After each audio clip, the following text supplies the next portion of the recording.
여러분 안녕하세요. 이제 1시 반이 넘어서 예배 시작하려고 합니다. 11월의 마지막 주인데요. 많이 추워진 날씨 속에서도 오늘 주일은 그래도 좀 맑은 편이어서 청년들이 함께 예배할 수 있어서 무척 기쁩니다. 우리 함께 사도신경 고백하심으로써 예배로 나아가도록 하겠습니다. 나는 전능하신 아버지 하나님 천지의 창조주를 믿습니다. 나는 그의 유일하신 아들 우리 주 예수 그리스도를 믿습니다. 그는 성령으로 잉태되어 동정녀 마리아에게서 나시고 본디오 빌라도에게 고난을 받아 십자가에 못 박혀 죽으시고 장사된 지 사흘 만에 죽은 자 가운데서 다시 살아나셨으며 하늘에 오르시어 전능하신 아버지 하나님 우편에 앉아 계시다가 거기로부터 살아있는 자와 죽은 자를 심판하러 오십니다. 나는 성령을 믿으며 거룩한 공교회와 성도의 교제와 죄를 용서받는 것과 몸의 부활과 영생을 믿습니다. 아멘. 첫 찬양은 함께 박수 치면서 좀 신나게 찬양해 보려고 하는데요. 함께 하나님의 나팔 소리 찬양해 보겠습니다.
되시기를 간절히 소망합니다. 우리 다음 찬양은 주의 은혜라 함께 찬양하도록 해보겠습니다.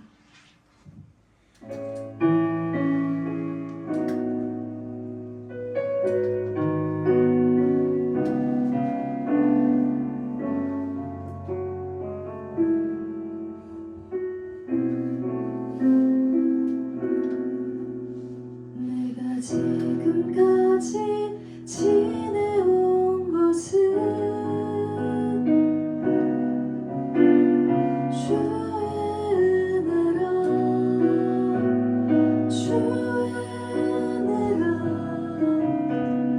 지금까지 지내온 것은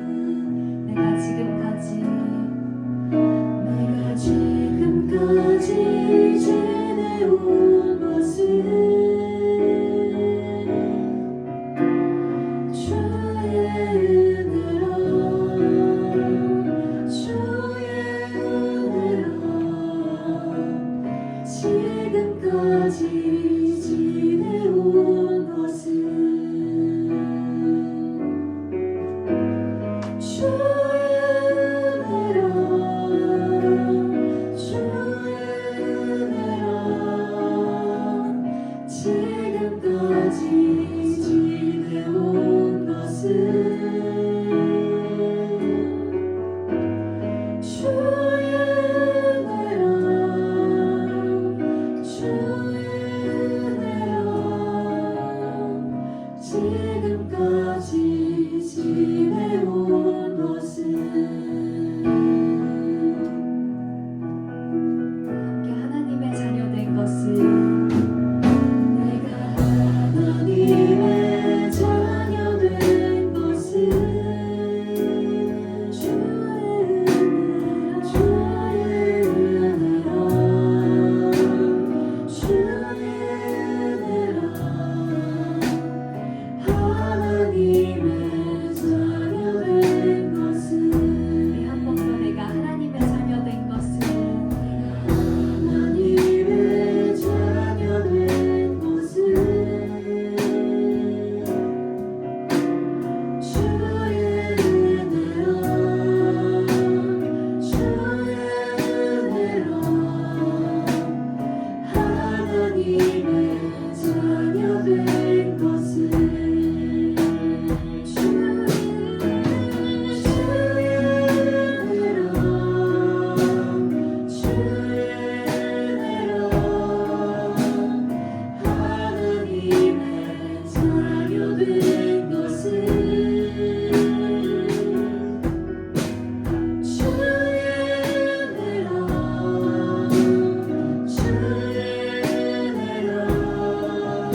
마지막처럼 내가 지금까지 지내온 모든 것이 다 주님의 은혜임을 우리가 삶에서 항상 느끼기를 바랍니다.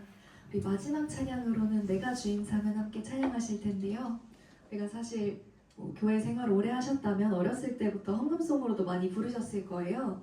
그러니까 그럼에도 약간 주기적으로 찬양하는 느낌이 아니라 그러니까 정말 모든 것을 내려놓고 주님만을 나의 주님으로 삼고 섬기겠다, 주님만을 사랑하겠다 이런 마음으로 함께 찬양하였으면 좋겠습니다.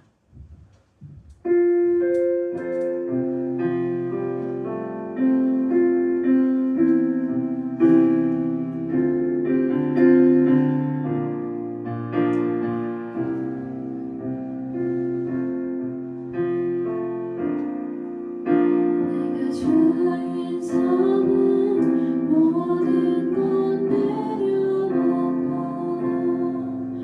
내 주 대신 주 앞에 나가 내가 사랑했던 모든 것 내려놓고 주님만 사랑해 내가 주인 삼은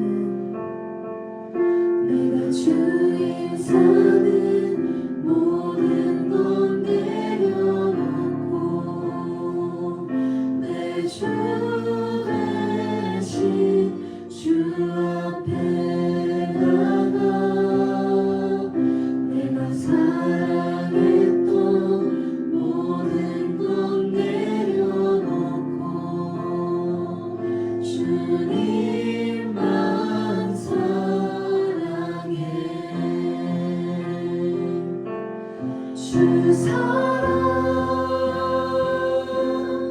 거친 풍랑에도 깊은 바다처럼 나를 잠잠케 해 주 사랑 내 영혼의 완성 그 사랑 위에 서리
깊은 바다처럼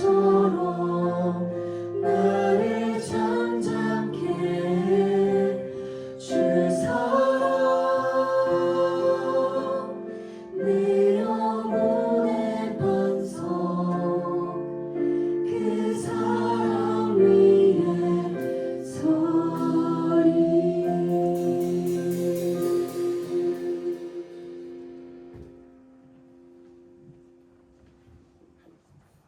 우리 이 시간에는 함께 내게 있는 향유옥합 찬양하시면서 준비해 오신 예물 드리도록 하겠습니다.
우리 다 함께 십계명 낭독하겠습니다. 제1계명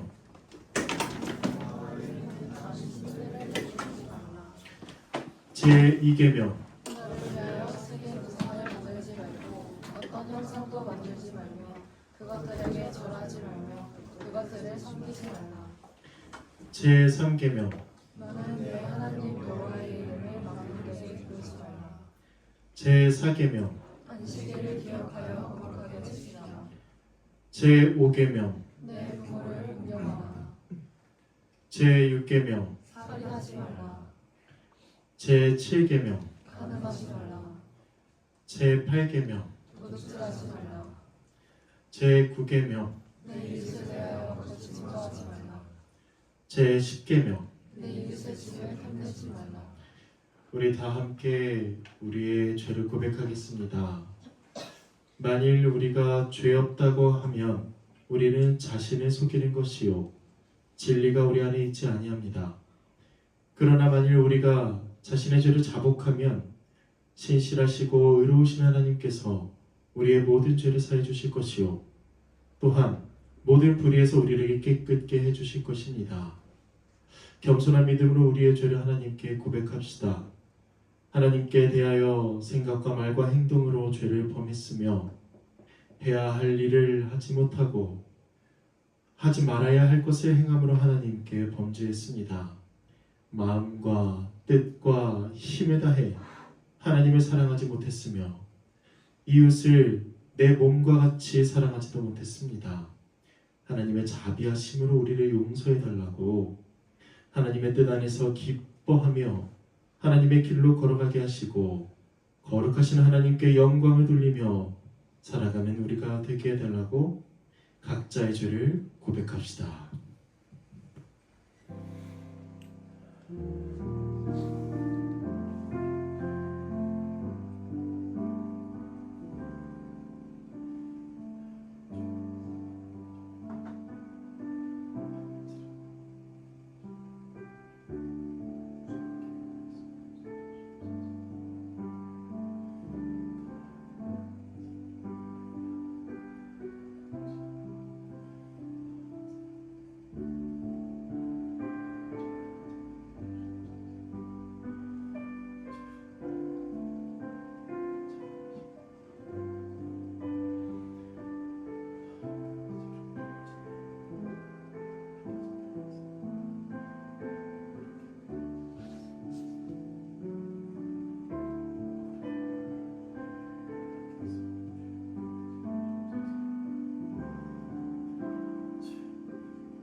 기도해주시겠습니다.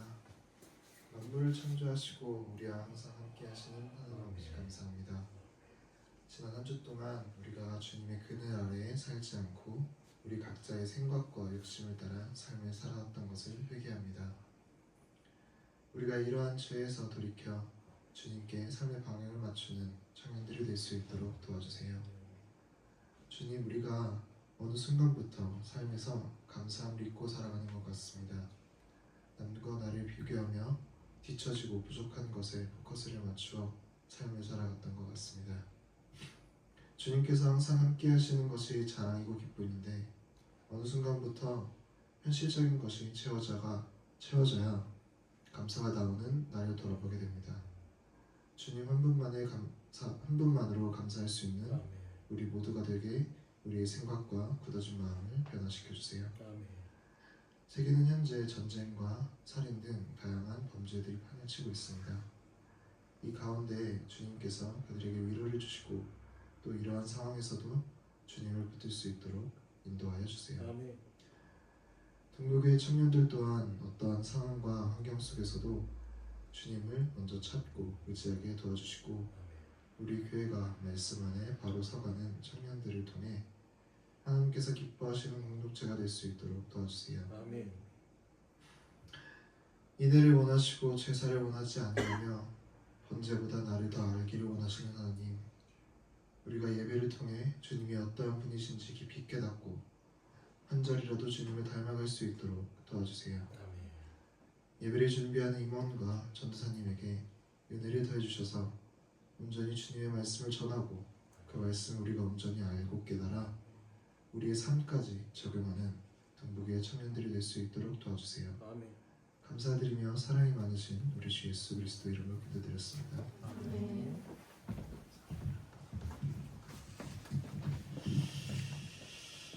여기 기쁜 소식이 있습니다. 우리가 아직 죄인 되었을 때에 주님께서 우리를 위해 죽으심으로 우리를 향한 하나님의 사랑을 확증하셨습니다. 예수 그리스도의 이름으로 우리는 용서함을 받았습니다. 할렐루야, 아멘. 감사합니다. 감사합니다. 우리 다 함께 자리에서 일어나셔서 성도의 인사 함께 나누겠습니다. 호응과 악수 잊지 마시고 함께 인사하겠습니다.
결론이 예상이 돼가지고.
자, 오늘 우리에게 주신 하나님의 말씀을 함께 나누겠습니다.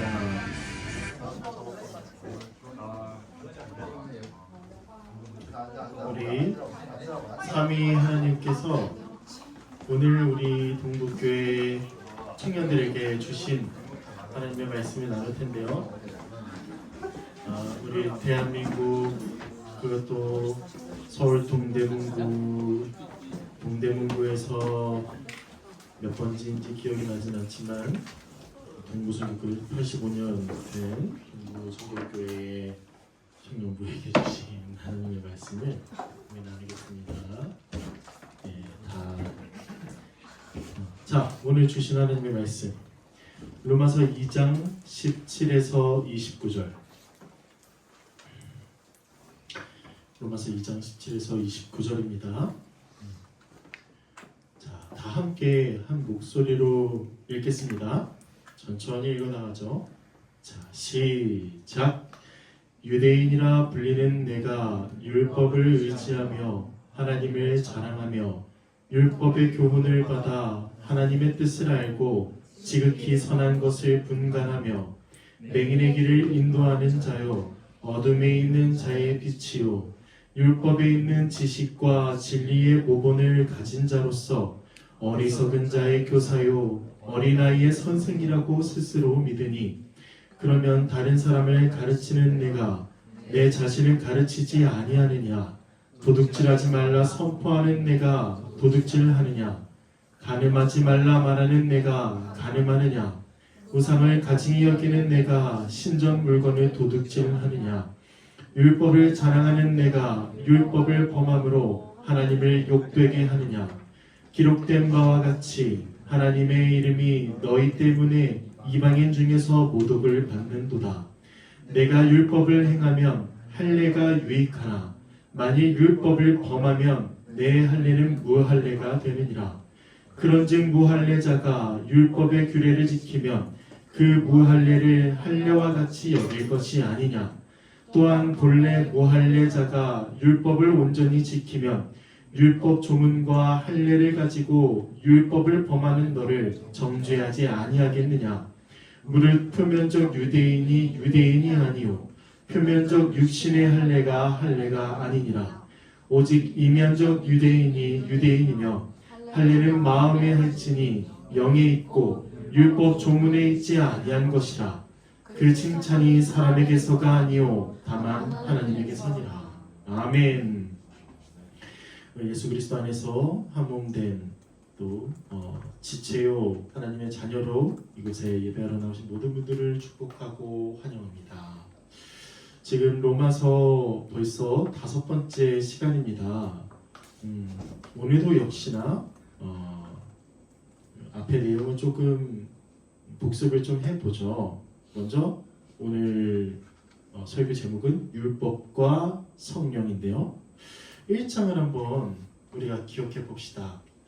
바울이 로마 교회를 방문해서 복음을 전하기를 원했죠. 왜? 바로 복음에는 모든 자를 구원하시는 하나님의 능력과 하나님의 의가 나타나기 때문입니다. 그렇다면 왜 모든 사람에게 지금 바울이 복음을 전하려고 할까요? 그건 바로 1장 18절 보면은 하나님의 진노가 불의로 진리를 받고 우상을 숭배하며 그렇게 해서 죄인이 된 모든 사람들에게 있기 때문이죠. 모든 사람에게 하나님의 진노가 있기 때문에 하나님의 능력과 의, 모든 사람을 구원하시는 하나님의 복음이 필요하다고 1장에서는 얘기하고 있습니다. 2장은요. 2장 전반부는 어떤 걸 다뤘죠? 우리가 이제 그런 사람들을 보면서 모든 불의와 악의와 추악과 이렇게 행하는 그 이방인들을 보면서 어떤 사람들은 그들을 손가락질하고 판단한다는 거예요. 정죄하기도 합니다. 그런데 바울은 이렇게 얘기하죠. 너희들도 결국 그렇게 판단하면서 같은 일을 행함으로 너희 또한 하나님의 심판을 피하지 못한다. 결국 그들은 고집과 회개하지 아니하는 마음으로 행함대로 보응하시는 하나님의 진노를 쌓는 자인 것이죠. 하나님의 심판의 기준이 무엇입니까? 율법을 행함이죠. 그런데 이렇게 행하지 못한 자들도 하나님의 진노에 있고 또 저는 율법을 몰랐는데요 라고 말하는 사람들도 그 마음에 하나님께서 양심을 심어 놓으셔서 그 양심을 근거로 은밀한 죄까지 심판하시는 하나님의 진노를 누구도 피하지 못한다고 2장 전반부까지 얘기하고 있는 것이죠. 지금 바울이 어떤 얘기를 하냐면 흐름을 여러분들 보셔야 돼요. 3장까지 그 누구도 하나님의 진노를 피할 수 없다. 이런 얘기를 계속 얘기하는 겁니다. 첫 번째는 이방인이요. 그리고 이방인을 손가락질하는 자요. 오늘은 유대인들에게도 너희도 하나님의 진노를 피하지 못한다고 이렇게 얘기하는 것이죠. 그래서 3장이 뭐라고 하나요? 우리가 알고 있는 아주 유명한 말씀. 의인은 없나니 하나도 없으며. 여러분 바울이 왜 이걸 얘기합니까? 왜 모두가 다 진노 아래 있다고 얘기합니까? 나중에 3장 보면 알겠지만 하나님의 그 복음 곧 예수 십자가로 우리를 구원하시는 그 은혜가 밝히 드러나기 위해 지금 너희가 다 죄인이다 이런 얘기를 계속하고 있습니다. 약간 요때쯤에 조금 너무 무거운 주제들이라 분위기가 이렇게 싹 가라앉기는 합니다. 막 시편이나 잠언 같은 거 하면 막 재밌게 이렇게 할 텐데 다 죄인이다 너 죄인이다 막 이런 얘기 하니까 우리가 참고 견뎌야죠. 나중에 3장 가면은 아주 은혜가 넘쳐날 거예요. 자, 그래서 오늘은 유대인에 대해서 함께 다뤄보겠습니다. 유대인 곧 이스라엘 백성들이죠. 구약에. 자, 먼저 다루기 전에 율법과 할례의 배경을 봐야 할 거예요. 오늘은 율법과 할례가 굉장히 많이 나오기 때문입니다. 율법, 할례 뭐예요, 여러분? 아시겠죠? 하나님께서 태초에 천지를 창조하셨죠.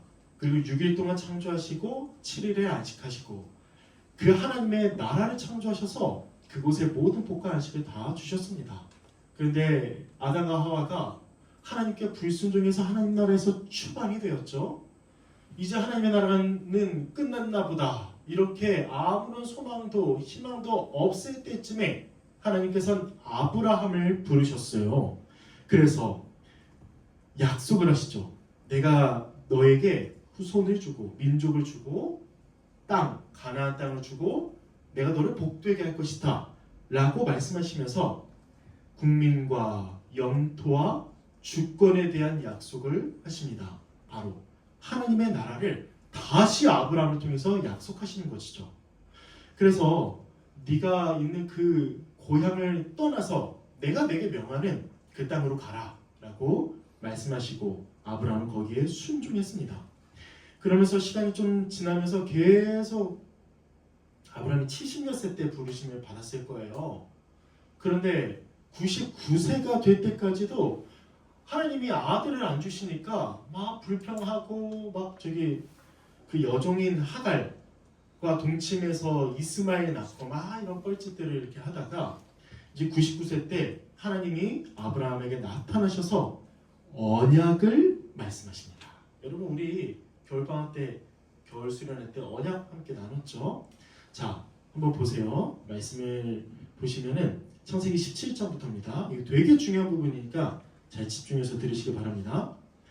아브라함이 99세 때에 여호와께서 아브라함에게 나타나세요. 그리고 그에게 이르시되 나는 전능한 하나님이라 너는 내 앞에서 행하여 완전하라 라고 하면서 2절 내가 내 언약을 나와 너 사이에 두어 너를 크게 번성하게 하리라. 4절 보라 내 언약이 너와 함께 있으니 너는 여러 민족의 아버지가 될지라. 하란에 있었을 때에 하나님께 부르심을 받기 전에 하셨던 그 약속을 이제 여기서도 하도 아브라함이 못 믿고 이러니까 다시 한번 그 언약을 상기시켜주면서 얘기하시는 거죠. 내 언약이 너와 함께 있을 거야. 너는 여러 민족의 아버지가 될 거야. 6절 내가 너로 심히 번성하게 하리니 내가 내게서 민족들이 나게 하며 왕들이 내게로부터 나오리라. 맞죠? 나중에 열왕기상 막 이런 데 가면은 다윗이 아브라함의 씨에서 나옵니다. 근데 여기서부터 벌써 이제 약속을 하시는 거예요. 7절 내가 내 언약을 나와 너뿐만 아니라 네 대대 후손 사이에 세워서 영원한 언약을 삼고 너와 내 후손의 하나님이 되리라. 언약이 계속 반복됩니다. 9절 하나님이 또 아브라함에게 이르시되 그런즉 너는 내 언약을 지키고 내 후손도 대대로 지키라. 언약을 지키래요. 무슨 언약을 어떻게 아브라함이 어떻게 지킵니까? 하나님께서 일방적으로 하신 걸. 근데 이렇게 얘기하세요. 10절 너희 중 남자는 다 할례를 받으라. 이것이 나와 너희와 너희 후손 사이에 지킬 내 언약이니라. 11절 너희는 부피를 베어라. 이것이 나와 너희 사이의 언약의 표징이니라. 13절 너희 집에 선한 자든지 너희 돈으로 산 어떤 노예라든지 할례를 받아야 하느니 이에 내 언약이 너희 살에 있어 영원한 언약이 되려니와 할례를 받지 아니한 남자 곧 그 부피를 베지 아니한 자는 백성 중에서 끊어지리니 그가 내 언약을 배반하였음이니라. 여러분 잘 보세요. 하나님께서 아브라함을 부르셔서 너와 나 사이에 언약을 맺을 거야. 내가 너에게 지킬 건 모든 민족의 아버지가 네가 될 거고 너에게서 왕이 나올 거야. 한 나라의 왕이 나올 거래요. 아브라함의 시에서. 그리고 그 민족들 아주 많게 할 거야. 이게 실제로 일어났죠. 그러면 아브라함이 하나님께 해야 될 건 할례를 받는 겁니다. 아브라함뿐만 아니라 그의 자손들이 다 할례를 받는 것이죠. 그래서 후에 유대교는 이렇게까지 얘기합니다. 할례 받는 사람은 아무도 지옥에 떨어지지 않는다라고 말까지 하죠. 그래서 아브라함의 후손인 이스라엘 백성들은 하나님의 언약 백성으로서의 특별함에 그 자부심을 가지고 태어난 지 8일 만에 할례를 받게 합니다. 이게 지금 할례의 배경이에요. 이 아브라함을 딱 하나님께서 선택하셔서 할례를 받으라고 하신 것, 이들이 얼마나 할례를 중요하게 여겼겠습니까? 창조주 하나님이 우리와 약속하셨다는데 그 할례를 얼마나 중요하게 생각했겠냐 이 말이죠. 그럼 율법의 배경은 뭡니까? 구속사를 다 이렇게 여러분들이 다뤄오면 더 이해가 더 좋으실 텐데, 시간이 지나서 출애굽, 그러니까 애굽, 이집트라고 하는 곳에 430년 동안 이스라엘 백성들이 종노릇했을 때 하나님께서 구출하시죠. 그 다음에 시내산에 가서 모세에게 그 하나님의 계명들, 규례들의 총체인 10계명과 율법을 주시죠. 처음에 10계명을 주세요. 출애굽기 20장, 그리고 출애굽기 25장, 그리고 레위기 1에서 26장은 율법을 굉장히 구체화하면서 말씀하십니다. 하나님께서 십계명과 율법을 주신 이유는 이스라엘 백성이 하나님 앞에서 거룩하게 살아가기 위함이었다는 것이죠. 그래서 이후에 이스라엘 백성들은, 곧 유대인들은 율법을 지키고 할례를 받고 그렇게 함으로써 구원을 받는다고 말하면서 자신의 행위를 자랑했던 것이죠. 이들의 자부심은 굉장했습니다. 17절부터 뭐라고 얘기하냐면, 본문으로 이제 들어가면요, 유대인은 스스로를 어떻게 생각하고 있는지를 보여주는데 아주 자부심과 아주 자만함이 대단하다는 거예요. 뭐라고 얘기하냐면, 유대인은 율법을 의지하고 율법의 교훈을 받고 율법에 있는 지식과 진리의 모본을 가진 자다라고 스스로 그렇게 여겼다는 것이죠. 하나님께 율법을 받았으니 얼마나 자랑하겠습니까? 그리고 심지어 그 율법을 지킨다면 구원을 받는다고 하니 얼마나 자랑했겠냐는 말이죠. 율법은 하나님과 이웃을 사랑하는 모든 방법이 기록되어 있으니, 그러니 율법에 있는 지식과 진리의 모본을 가진 자라고 스스로 생각했다는 것이죠. 그러면서 뭘 하냐면, 유대인은 하나님을 자랑하고 또 하나님의 뜻을 알아서 분간했다고 스스로 그렇게 생각했다는 것이죠. 여러분, 실제로 율법을 통해 하나님의 거룩하심과 하나님의 의로우심과 하나님의 선하심을 볼 수 있습니다. 예로 하나 들어볼까요? 만약에 그 이스라엘 그 전통적으로 짓는 집 2층으로 만약에 지었어요. 그때 이제 창문이나 발코니 이렇게 있으면 율법에 뭐라고 기록되어 있냐면, 거기에다가 창살을 세워서 사람이 실수로 떨어져서 죽지 않도록 하라, 이런 아주 그냥 잠깐의 예시를 제가 말씀드려 봅니다. 율법은 하나님을 사랑하고 이웃을 사랑하고 이웃의 어떤 생명이나 어떤 피해를 최소화하고 이런 거에 완전히 그냥 다 모든 항목에 적혀 있는 게 바로 율법이라는 것이죠. 그 율법을 안 유대인들은 이걸 보고, 와, 하나님이 우리를 이렇게 사랑하시는구나, 선하시구나, 의로우시구나, 거룩하시구나 라는 걸 알았다는 것입니다. 그래서 율법과 할례를 받은 그 이스라엘 백성들은 메시아의 약속을 받기도 했고, 그러면서 더욱더 자만을, 또 자부심을 가졌다는 것이죠. 여러분, 이제 제가 아이를 이제 키우다 보니까 별의별 아이템들이 다 있습니다. 다 기억하셔야 될 건, 육아는 템빨이더라고요. 그래서 템이 많아야 되더라고요. 근데 이렇게 보면은 몇백만 원, 300만 원, 500만 원짜리 유모차가 있어요. 근데 저는 모르겠어요. 항상 당근으로 구매해가지고. 근데 그거 끌면은 와, 애가 승차감이 장난이 아니래요. 그래서 제네시스 타는 것처럼. 아니, 그렇게 해가지고 이제 보여주는 거죠. 몇백만 원짜리 이렇게 유모차 끈다, 나 이런 맘이다. 이렇게 하거나. 아니면 영어 유치원, 제가 예전에 영어 유치원에 가가지고 태권도를 가르친 적이 있었는데, 애들 막 영어 막 씁니다. 근데 거기는 약간 좀 잘 사는 집안 애들. 그래서 영어 유치원 다니고, 좋은 학교, 좋은 대학교, 좋은 직장 가면 우리가 얼마나 자랑하고 싶겠습니까? 그런데 하물며 하나님의 선택을 받고 구원받을 수 있다라고 말씀하신 그 수단인 율법과 할례를 받은 이스라엘 백성들의 자랑은 얼마나 높였겠습니까?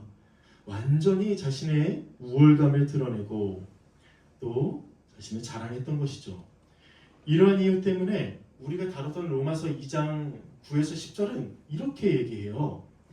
악을 행하는 각 사람의 영에는 환난과 공고가 있으리니 먼저는 유대인에게요, 그리고 헬라인에게며 10절에 선을 행하는 각 사람에게는 영광과 존귀와 평강이 있으리니 먼저는 유대인에게요 그리고 헬라인에게라.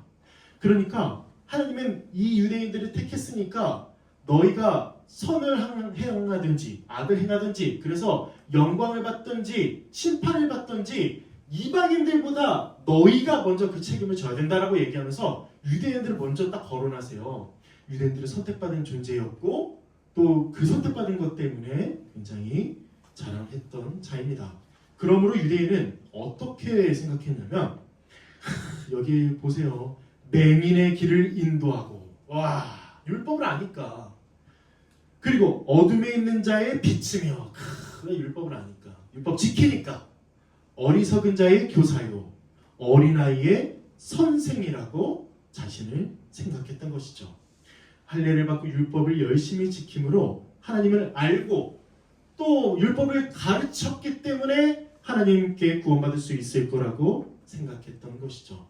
그런데 바울은 이렇게 그들의 특징을 얘기하면서 결국에 이렇게 얘기합니다. 20절 마지막에 스스로 믿으니 부정적인 뉘앙스죠. 그렇게 알고 분간하고 하나님을 자랑하고 하나님의 뜻을 알고 막 맹인의 길을 인도하고 어둠에 있는 자의 빛이라고 스스로 그렇게 믿으니 하나님의 인정과 여겨주심이 아니라 스스로 그렇게 믿었다는 것이죠. 왜? 이제부터 나와요. 어디서부터 나오냐면 21절부터 나오죠. 왜 바울이 이렇게 부정적인 뉘앙스를 썼냐면 이상한 점이 있다는 겁니다. 여기서 바울이 얘기하는 거 쓴 거 보면 뭐가 이상해요, 여러분? 17절부터 20절까지 보면은 동사들이 있죠. 의지하며 자랑하며 알고 분간하며 그리고 20절 모본을 가진 자 그리고 스스로 믿는다. 여기서 이상한 점이 있다는 겁니다. 뭐가 없죠? 그들에겐 행함이 없었다는 겁니다. 그들 자신은 율법을 의지하고 받고 알지언정 중요한 건 그 율법을 행하지 않았다. 이렇게 바울은 그들의 뼈를 때리는 것이죠. 그들 자신은 가르치지 않았어요. 그러니까 다른 사람은 가르쳤지만 자신은 가르치지 않았습니다. 그래서 뭘 하냐면 도둑질을 하고 도둑질하지 마 도둑질하고 간음하지 마 가르쳐놓고 자신은 간음하고 우상 숭배하지 마 말하면서 자신은 우상을 숭배했다는 것입니다. 아까 우리 10계명을 읽었죠. 도둑질하지 말라 8계명, 간음하지 말라 7계명, 우상을 숭배하지 말라 1, 2계명 그렇게 가르쳐놓고 그 10계명을 가르쳐놓고 자신들은 그렇게 열심히 죄를 지었다고 말하는 것입니다. 바울이 다른 사람에게는 가르쳐놓고 일해라 절해라 이렇게 하면서 가르쳐놓고 요구하면서 자신을 지키지 않는 위선적인 인물이 바로 유대인들이었다는 것이죠. 이게 죄인 이유는 하나님을 믿는 유대인들이 오히려 율법을 어김으로 도리어 하나님을 욕되게 하기 때문입니다. 23절 24절 보시면 그리스도인에게 맡겨진 사명은 세상 사람들에게 하나님의 이름을 전하고 설명하고 또 그리스도처럼 거룩하게 살아가서 많은 이들이 하나님을 경배할 수 있도록 하는 것이죠. 그게 유대인들의 사명이었습니다. 그리스도인들에게 사명이었습니다. 오늘날에도 그리스도인들이 욕을 먹는 이유는 뭡니까? 하나님의 말씀을 지키지 않기 때문이죠.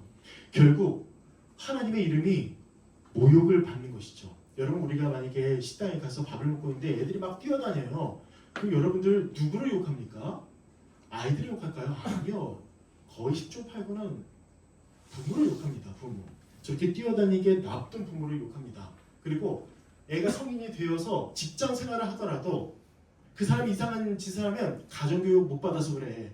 이렇게 하면서 우리는 비난하죠. 가정교육. 그러니까 부모가 잘못 가르쳤다고 얘기하면서 그 사람이 잘못한 건 부모가 욕을 먹죠. 그리스도인들이 하나님의 뜻대로 살아가지 않는다면 우리 하나님이 이방인들로부터 모욕을 받는다는 것이죠. 우상을 숭배하는 것, 하나님께 마땅히 드려야 할 그 영광을 하나님께 돌리지 않고 다른 우상의 이름으로 다른 우상의 이름을 부르고 섬기는 행위, 하나님이 욕되게 하는 것이죠.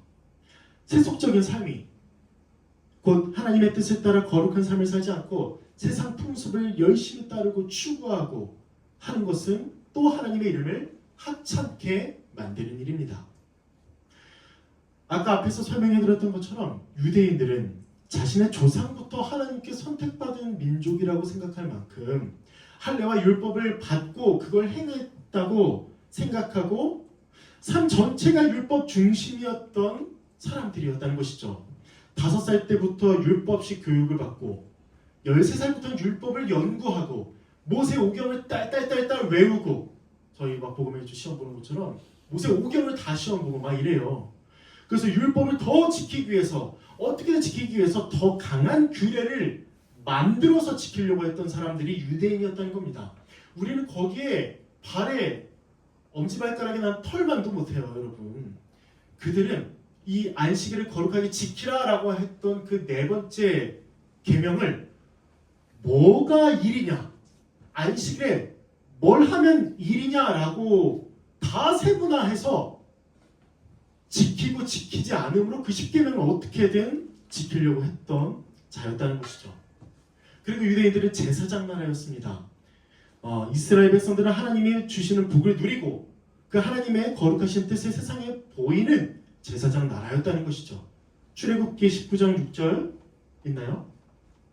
썼는지 모르겠네. 네. 한번 제가 읽어보겠습니다. 아니요, 여러분들 읽어주세요. 제가 목이 말라가지고. 자, 시작.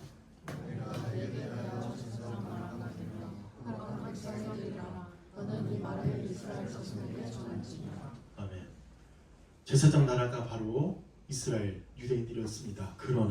그럼에도 유대인들은 율법을 지키지 아니함으로 하나님의 이름을 욕되게 했습니다. 그럼에도 유대인들은 그렇게 지키지 않아서 결국 죄 아래 놓여 있다고 바울은 얘기하는 것이죠. 25절 한번 봅시다. 유대인들은 율법을 알고 할례를 받는 것으로 하나님의 택한 백성으로 여겼는데 율법을 범하면 할례를 받은 것은 아무 소용이 없어서 구원을 얻지 못한다고 바울은 일축하죠. 그들은 할례를 행했지만 결국에 율법을 행하지 아니함으로 그 할례도 무할례가 되어버리고 결국 하나님께 선택받은 민족, 구원받는 민족이 될 수 없다고 바울은 말하고 있다는 것입니다. 여러분, 할례를 받는 건 내가 하나님 나라의 백성이야 라고 하는 표징이에요. 표징. 그런데 그런 할례를 받는다고 하더라도 결국엔 계명을 지키지 못하면 모든 것이 다 무효화되고 하나님의 진노 아래 놓여 있다는 것이죠. 이게 바로 율법의 한계입니다. 한계. 로마서 2장 13절 우리 함께 나눴었죠. 한번 읽어볼까요? 로마서 2장 13절 있나요? 네. 하나님 앞에서는 율법을 듣는 자가 의인이 아니요 듣기만 하는 자가 의인이 아니요 오직 율법을 행하는 자라야 의롭다 하심을 얻으리니. 바울은 이렇게 얘기함에도 불구하고 유대인들은 아니요 듣고 자랑하고 알고 하나님의 뜻을 알고 분간하고 맹인의 길을 인도하고 이러면서 자신을 지키지 않으면서 의롭다 하심을 받는다고 생각했던 자들이었다는 것입니다. 적용을 좀 해볼까요? 여러분, 율법을 가지고 있느냐 가지고 있지 않느냐 하는 것이 중요한 게 아니라 그 율법을 지켜 행하는 것이 중요합니다. 오늘날 하나님의 말씀을 듣는 자리, 설교를 듣든지 성경 공부를 하든지 연구를 하든지 혹은 여러 찬양 집회나 말씀이 전해지는 곳이라면 세미나가 있는 곳이라면 여러 곳에 참여하든지 집회에 가든지 아니면 예배를 출석하는 자리에 있든지 여러 섬기는 자리에 있고 선교하고 전도하는 그 자리에 있든지 또 아주 방대한 성경에 대한 지식을 가지고 있든지 여러분 이거는 우리가 거룩하게 살아가기 위한 어떤 방편이지 그것이 우리를 자연스럽게 거룩하게 살아가게 하지 않는다는 겁니다. 그게 중요한 게 아니라, 물론 중요해요. 예배드리고 말씀 연구하고 공부하고 선교하고 전도하는 거 다 중요하죠. 그런데 그게 중요한 게 아니라 오늘 말씀은 그 말씀을 지켜 행하는 것이 더 중요하다고 말씀하고 있습니다. 이 모든 일을 듣고도 알고도 결국 하나님의 말씀대로 행하지 않으면 죄라고 말하는 것이죠. 야고보서 4장 17절. 그러므로 사람이 선을 행할 줄 알고도 말씀도 듣고 설교도 듣고 찬양 소리 높이 들으면서 찬양하고 울리면서 찬양하고 기도하고 이런다고 하더라도 행하지 아니하면 죄니라. 아까도 말씀드렸지만 오늘날 한국교회가 손가락질 받는 이유가 무엇입니까? 물론 믿는 자는 반드시 핍박이 있어요. 그리스도를 참되게 믿는 자는 반드시 고난이 있습니다. 그런데 그거는 그냥 차치하고 각 학교, 직장, 친구들, 애인 사이에서 결국 세상 사람들과 똑같이 살아가기 때문에 손가락질을 받는 거 아닙니까? 우리를 한번 생각해 봅시다. 우리 그리스도인이라면 뭔가 달라야 하는데 그들과 똑같이 살아가기 때문에 우리가 손가락질 받는 게 아닐까요? 세상 사람들은, 예수 그리스도를 모르는 사람들은, 비그리스도인들은 우리가 교회 다닌다고 하면 대번에 보는 눈이 달라져요. 저 사람이 거룩하게, 그들은 거룩이라는 단어 잘 모르죠. 윤리적으로 도덕적으로 살아가는가, 요거를 항상 지켜보면서 따지고, 만약에 그렇게 살아가지 못하면 그 마음속에서 딱 판단해버리죠. 교회 다녀도 다 똑같아. 오히려 세상 사람들보다 우리가 더 개인주의적이고 집단이기주의적이고 그러지 않습니까? 비논리적이고 비상식적이고 또 뻔뻔하고 피해를 주기 때문에 세상 사람들이 이 교회를 욕하는 건 아닐까요? 다른 사람을 가르치는 건 좋아하면서, 사실 이 부분이 저에게 정말 많이 와닿고 저에게 적용해야 되는 부분이라 생각합니다. 우리 모두 함께 자신에게 적용합시다. 다른 사람이 아니라. 다른 사람을 가르치는 건 좋아하면서 정작 우리는, 나는 자기 자신을 가르치고 있습니까? 교회에서는 아이들을 잘 가르치는 아주 좋은 선생이지만 우리는 가르친 대로 해야 하고 있습니까? 어쩌면 교사 혹은 가르치는 자, 섬기는 자라는 그 이름, 그리고 그 자리가 내게 이렇게 속삭이고 있을지 모릅니다. 괜찮은 그리스도인, 거룩해 보이는 그리스도인, 그것으로 구원받는 그리스도인이라는 안정감을 주지는 않을까요? 우리는 가르치고 우리는 복음을 알고 예수님을 믿는다고 하면서, 그리고 매주 빠지지 않고 주일 성수하면서 설교를 듣고 2번이나 듣고 또 1번 듣고 또 열심히 연구하고 공부하고, 그런데 다른 사람의 눈에 튀는 아주 기가 막히게 찾아내가지고 빼려고 비판하지만 우리 눈에 있는 들보는 뺄 생각을 안 하고 있지는 않습니까? 물론 성도는 서로를 권면해야 돼요. 하지만 여러분, 권면에서 가장 중요한 게 뭔지 아세요? 권면에 앞서서 나도 그 죄에 빠질까 염려하고, 그래서 나를 돌아보고 나와 그 권면받은 사람을 위해서 기도하는 게 굉장히 중요합니다. 그런데 권면이 사랑이 없는 비난이 되고, 또 권면하는 만큼 나 자신도 정신 차리지 않고 그 죄를 오히려 일삼는 그 모습이 우리에게 있지는 않습니까? 그래서 이런 사람들은 결국 뭘 하냐면, 뭘 집중하냐면, 여기 오늘 본문에서 나온 28절에서 나온 표면적 유대인의 모습을 갖추기 위해 무진장에 이랬습니다. 정기적인 예배 출석, 그리고 몇 가지 그리스도인처럼 보일 수 있는 사역에 참여하는 것으로 만족하고 그것으로 괜찮다, 그것으로 구원받을 수 있다고 생각하는 것이죠. 유대인이 할례를, 율법을 자랑했지만 결국 간음하고 도둑질하고 우상을 숭배했던 것과 아예 다를 바가 없는 것이죠. 계명에 순종하는 것보다 외적인 형식이나 의식 그리고 감정을 중요하게 생각하죠. 뜨거운 기도, 뜨거운 찬양, 뜨거운 예배만을 좋아하고, 물론 좋아요. 뜨거운 거 다 좋습니다.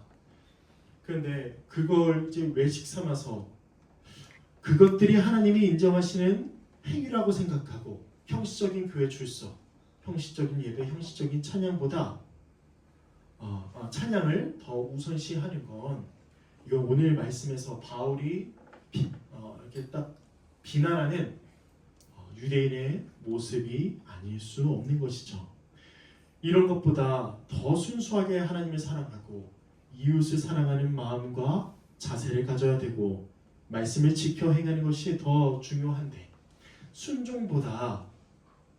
순종이 제사보다 낫다고 말씀하셨는데 우리의 연약함, 단점을 가리고 신실한 자라는 이미지를 덧입기 위해서 표면적인 것에 집중하고 있는 표면적 유대인이 우리가 아니면지요. 결국엔 이 모든 일로 하나님의 이름이 모욕을 받습니다. 이 모든 일로. 세상 사람들은 우리의 거룩하지 않은 모습에 하는 그 삿대질을 우리를 넘어서 결국 하늘을 가리킨다는 거예요. 하나님의 삿대질을 하고 하나님을 믿는 자 다 똑같지 이렇게 하나님의 이름의 모욕을 받습니다. 우리의 선한 이미지를 위해서 하나님을 속이려고 하고 하나님을 이용하려 든다면 이것 또한 하나님의 이름이 모욕을 받는 것이죠.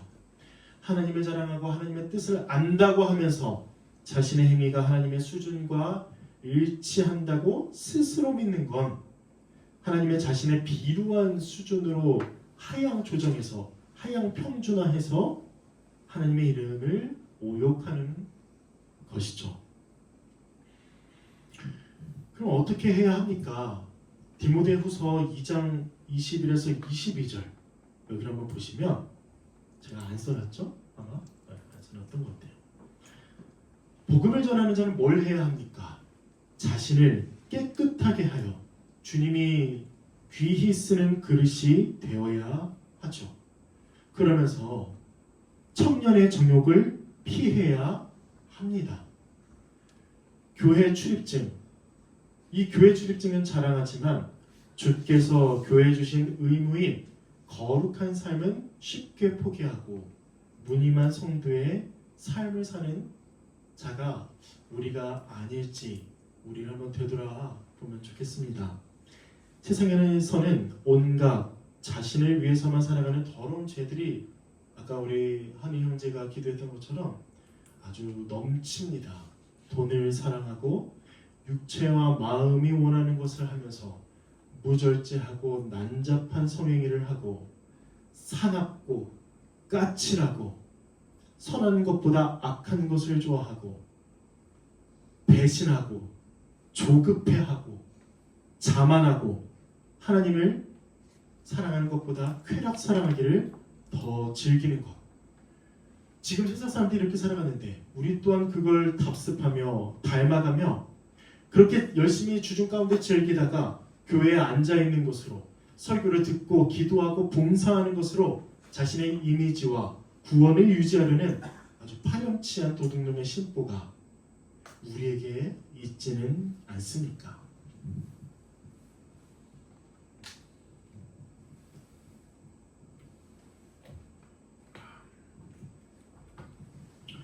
그럴 때 바울은 29절에서 이렇게 말합니다. 오직 이면적 유대인이 유대인이며 이게 무슨 말이냐면 표면적이라는 건 드러나는 걸 얘기해요. 드러나는 거. 이면적은 반대로 숨는 걸 얘기하죠.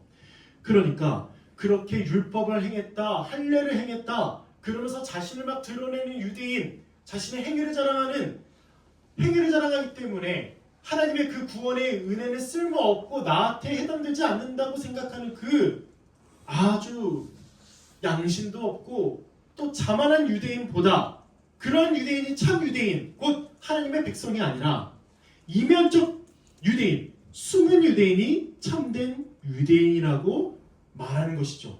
그러면 이면적 유대인은 뭘까요? 바로 성령 하나님으로 그 마음에 할례를 행한 자가 참된 유대인입니다. 이해되시나요? 회개, 믿음, 섬김이 없는 외적인 할례가 참 할례가 아니라 하나님의 백성의 징표가 아니라 성령 하나님께서 그 마음에 하나님의 백성임을 인치시고 성령 하나님이 도우시고 예수 그리스도께서 보증하시는 자가 참된 하나님의 백성이라고 말하는 것이죠. 마음의 할례를 행하는 것, 표면적으로 드러나고 율법과 할례를 행해서 내가 참된 하나님의 백성이라고 말하는 게 아니라 나는 안 된다. 나는 하나도 거룩을 행할 수 없다고 완전히 자신을 믿어버리고 그 십자가 앞으로 나아가서 완전히 엎드려서 나는 죄인입니다. 죄인 중에 죄인, 괴수 중에 괴수입니다. 라고 하면서 회개하고 그리스도를 믿는 자는 그 마음에 성령께서 넌 하나님의 백성이야 라고 인치시는 그 할례가 있다는 것이죠. 우리 교회는, 우리 믿는 자들은 모두 다 성령 하나님으로 마음의 할례를 받은 자입니다. 이건 이미 구약 때부터 얘기한 거예요. 신명기 10장 16절 그러므로 너희는 마음의 할례를 행하고 다시는 목을 곧게 하지 말라. 신명기 30장 6절 내 하나님 여호와께서 내 마음과 내 자손의 마음에 할례를 베푸사. 그래서 뭘 하죠? 그 마음에 성령께서 할례를 베푼 사람은 마음을 다하여 뜻을 다하여 내 하나님 여호와를 사랑하게 하사 너로 생명을 얻게 하실 것이며. 여러분, 성령으로 마음의 할례를 받은 자가 참된 새 언약 백성이요 구원받은 자여 하나님의 자녀라는 것이죠.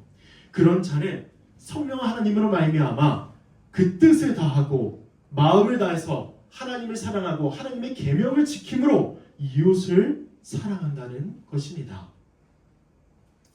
고린도후서 3장 6절 한번 보세요. 그가 또한 우리를 새 언약의 일꾼이 되기에 만족하게 하셨으니. 새 언약의 백성, 하나님의 참된 백성. 근데 이것은 뭘로 가능하다고요? 율법의 조문으로 하지 아니하고. 우린 율법을 하나도 다 지킬 수 없어요. 단 하나도 지킬 수 없다고요. 그러니까 율법의 조문으로 하지 아니하고 오직 무엇으로 함이니? 영으로 함이니. 성령으로 함이니. 율법 조문은 오히려 죽이는 것이요 영은 살리는 것이니라. 율법은 우리에게 날마다 정죄합니다. 이거 못 지켰지, 이거 못 지켰지, 이것도 못 지켰지. 그러니까 너는 죽어야 돼. 넌 하나님의 진노 아래 있어. 근데 성령 하나님은 다릅니다. 네가 못 지킨 거 예수 그리스도께서 다 지키셨어.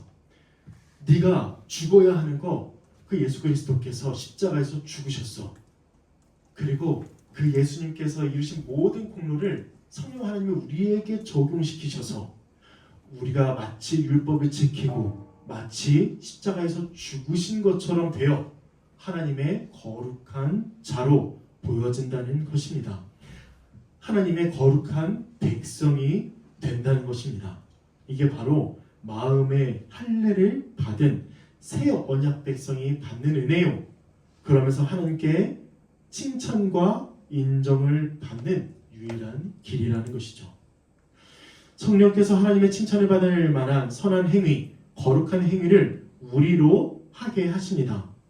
우리 박혀 있는 이 율법을, 예전에 박혀 있었어요. 이 율법이 어디에 새겨져 있었죠? 그 두 돌판에 새겨져 있었는데 그 두 돌판에 새겨졌던 그 율법을 성령 하나님께서 우리 마음에 완전히 새겨버리심으로 우리로 하여금 날마다 회개하고 날마다 그리스도를 믿고 날마다 그리스도처럼 살아가게 하십니다.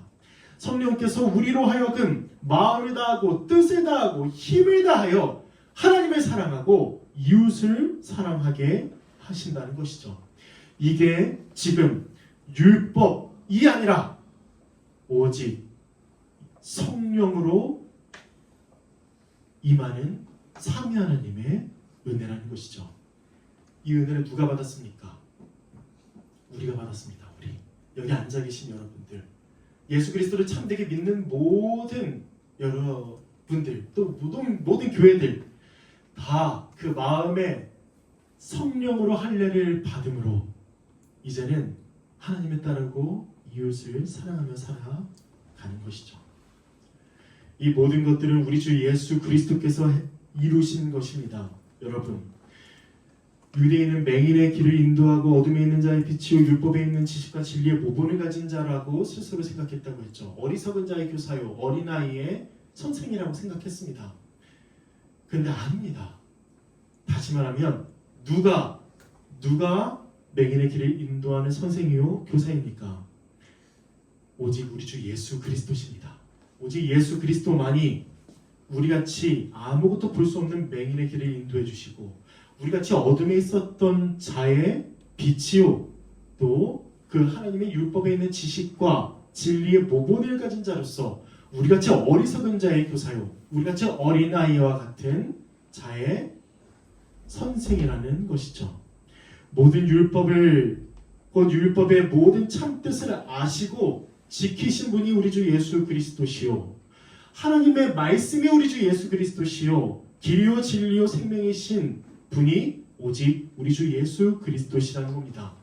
길이요 진리요 생명이신 예수님만이 맹인을 그리고 어둠에 있는 자를 모두 하나님께로 인도하신다는 것이죠. 우리 주 예수 그리스도께서. 그리고 그리스도께서 하신 것, 곧 마음과 뜻과 목숨을 다하여 아버지 하나님을 사랑했고 순종하신 것처럼 우리 또한 우리 같은 자들도 하나님을 다시 그리스도처럼 하나님을 사랑하는 자가 되는 그 은혜는 오직 우리 주 예수 그리스도께서 우리로 하신 일 때문에 가능한 일이었습니다.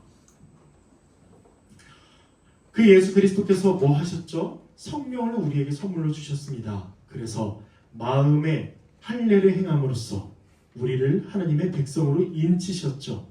우리 같은 율법의 정죄를 받아서 하나님의 진노와 형벌의 심판을 받아야 하는 자에게도 성령 하나님께서 예수 그리스도께서 이루신 모든 공로와 의를 다 적용시켜 주셔서 우린 참된 하나님의 백성이요 하나님의 칭찬을 받는 자가 되게 하신 것입니다.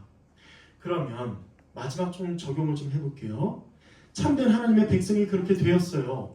이제 겉으로 드러나는 외면적 존재가 아니라 눈에 보이지 않는 존재로서 참 마음으로 섬기는 자이고 실제 삶 속에서 말씀을 실천하는 자가 되었는데 우리는 이제 어떻게 살아가야 합니까?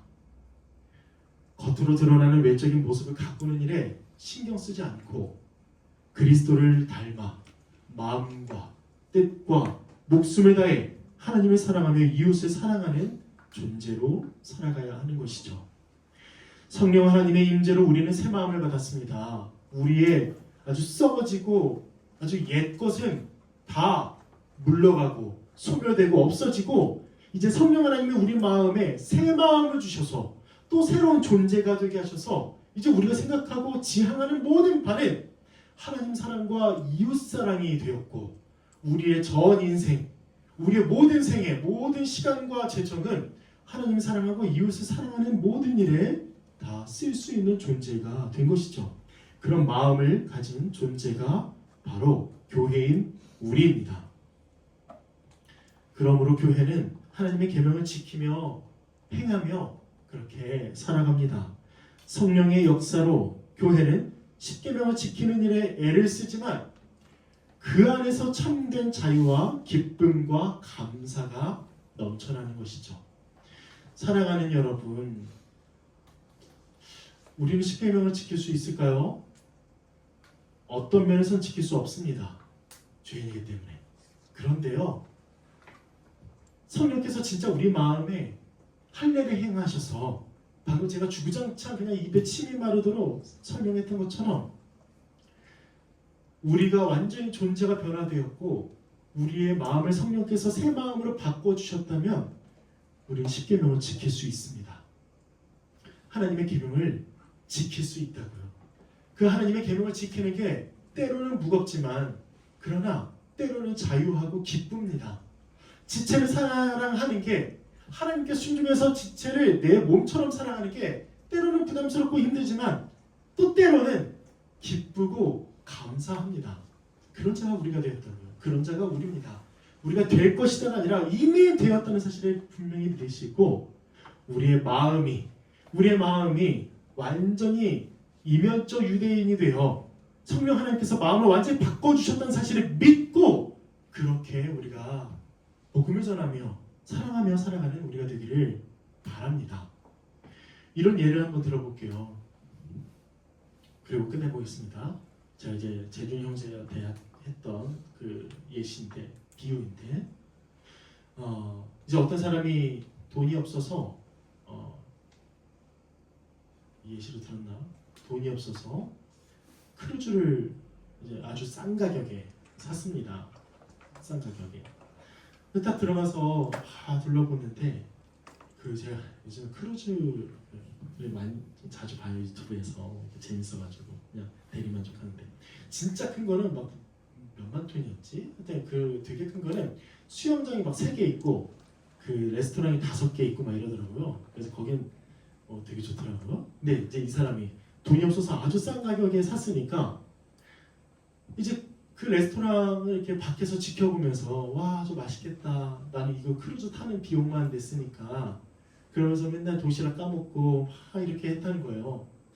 그래서 어느 날은 너무 배고파서 좀 먹고 싶어가지고 밖에서 서성이고 있는데 그 이제 지배인이라고 해야 될까요? 그 사람이 어떻게 오셨냐? 제가 크루즈 이거 티켓은 있는데 제가 여기 들어갈 돈이 없어가지고 밖에서 서성이고 있습니다. 라고 하자 그 지배인이 이렇게 얘기한다는 겁니다. 그 표값 안에 다 포함되어 있습니다. 여러분 이 비유가 우리에게 주는 교훈이 뭘까요?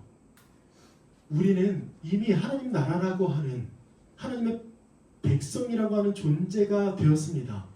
그 존재가 이미 되었다면 우리는 그 존재를 규명하며 살아갈 수 있어요. 그 존재를 드러내며 살아갈 수 있습니다. 어떻게? 하나님을 사랑하며 이웃을 사랑하는 자로.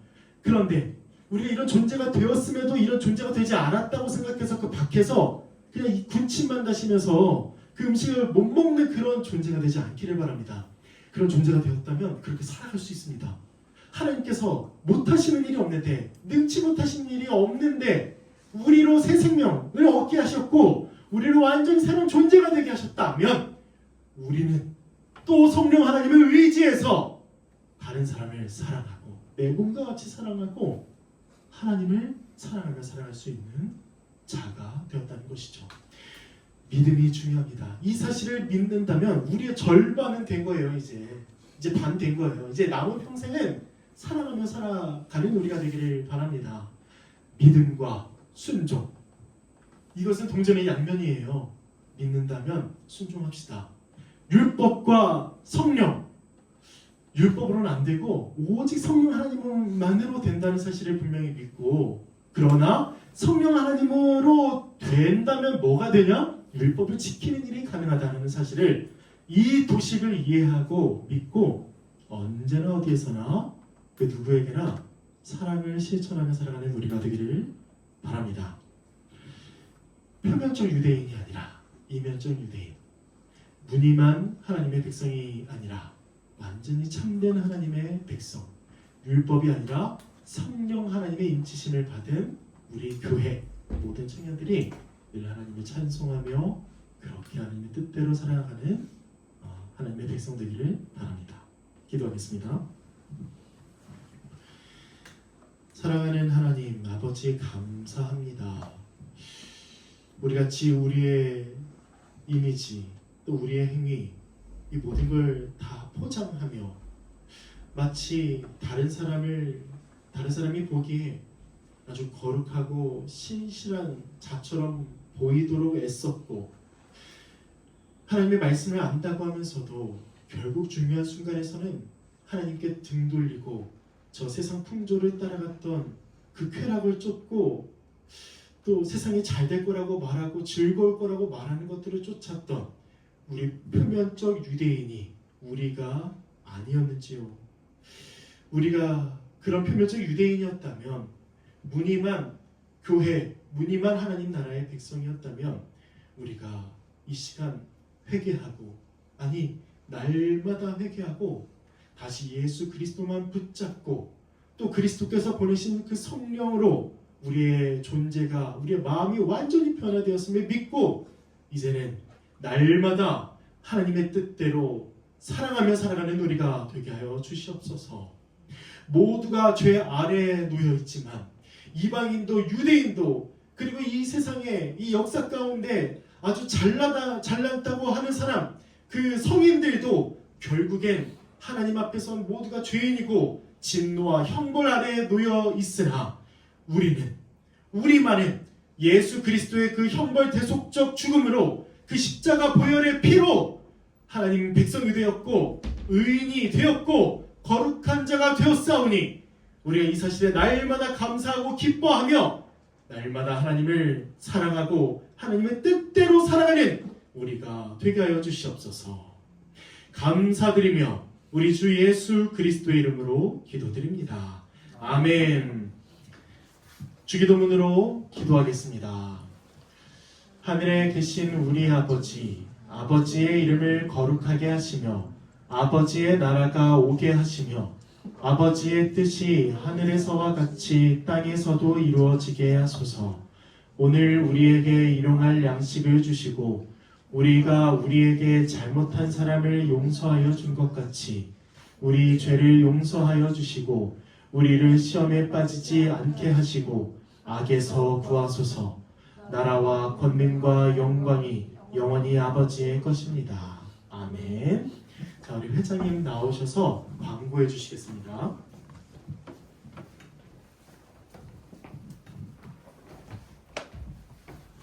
청년부 예배에 오신 여러분을 환영합니다. 지난 일주일 동안 일교차가 엄청 심해서 주변에 감기 걸리신 분들이 되게 많은데 감기 조심하셨으면 좋겠습니다. 공부하겠습니다. 이번 주일부터 대림절기가 시작됩니다. 그래서 4주 후가 이제 성탄절인데 세상 사람들처럼 그냥 마냥 기뻐하기보다는 예수 그리스도가 이 땅 가운데 우리를 위해 오셨다는 것을 우리가 좀 기억하고 그것에 감사하는 우리 청년들 되었으면 좋겠습니다. 12월 14일에 제74회 사무총회가 진행됩니다. 11시 공예배 이후에 곧바로 진행될 예정이니 모든 청년들은 꼭 필수적으로 참석해 주시면 감사하겠습니다.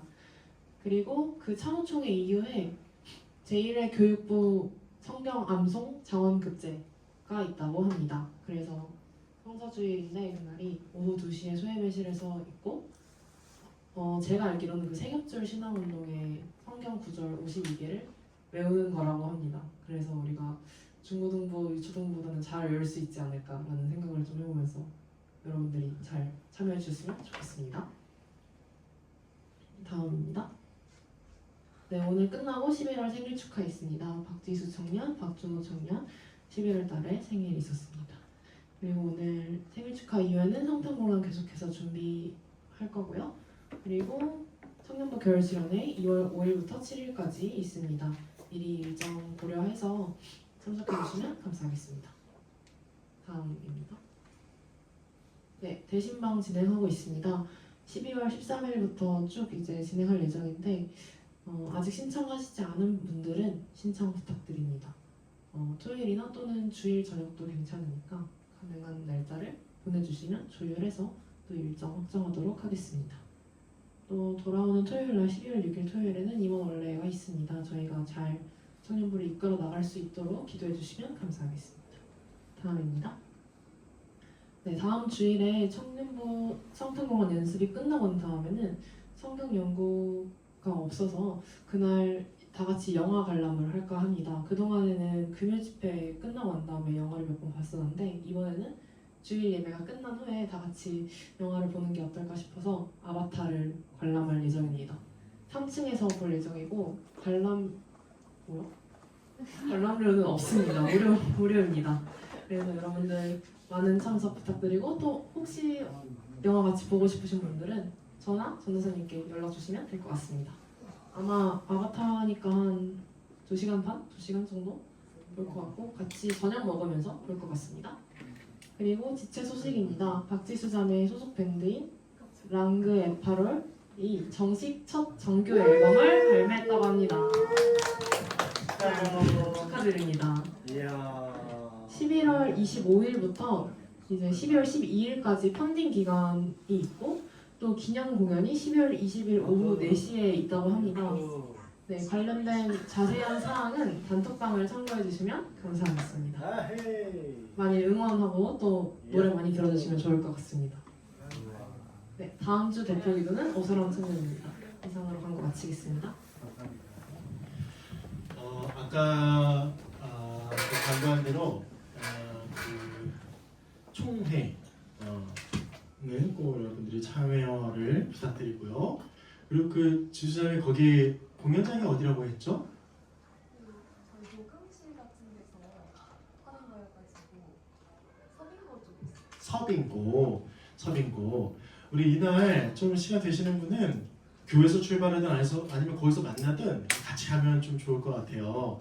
많은 인원이 좀 이렇게 들어갈 수 없는 좀 곳이라고 하니까 선착순 좀 받겠습니다. 선착순 한 100명 정도 받으니까 서둘러서 빨리 신청해 주시길 바라고, 다음에 우리 사랑하는 지체가 또 첫 앨범인데 여러분 데뷔입니다. 데뷔. 가수 데뷔예요, 여러분. 이게 좀 간단한 게 아니에요. 가벼운 게 아닙니다.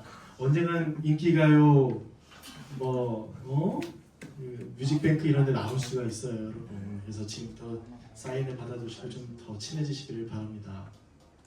네, 감사합니다. 자, 파송의 말씀 나누겠습니다. 동북교회 청년 여러분, 하나님의 구원의 은혜는 율법이 아닌 성령 하나님의 임치심에 있음을 믿읍시다. 이제 세상에 나아가 그 복음을 전하며 주님을 증거하는 일꾼이 됩시다.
축하를 좀 하겠습니다.